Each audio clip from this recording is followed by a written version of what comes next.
So, why should we work less?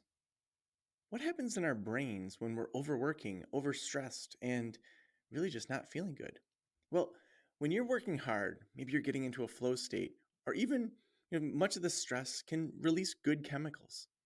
So, imagine you're working long hours and feeling some stress. This is the same thing that happens when you're feeling stress, worry, or fear at other times. The HPA, the hypothalamus pituitary adrenal axis, activates a series of reactions in the brain.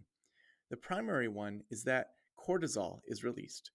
Cortisol is a really helpful chemical for survival. When cortisol starts doing its thing during stress, sugars in the bloodstream increase, which helps the brain use glucose to make rapid decisions. As well, this helps with potential tissue repair.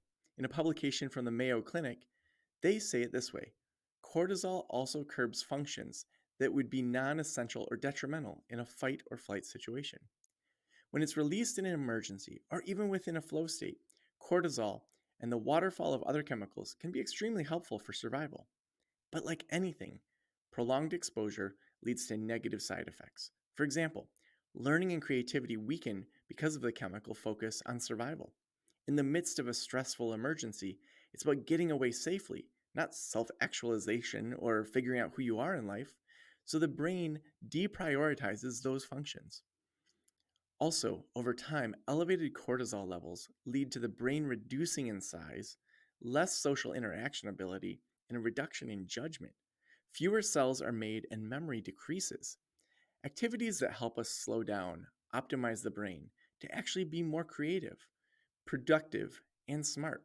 So, why would we overwork when we can do the same or better work in the less time? Take some time to reduce the amount that your brain is feeling in that fight, flight, or freeze mode. The more that you can calm your body down, the more you're going to optimize your brain. And that is why we should work less.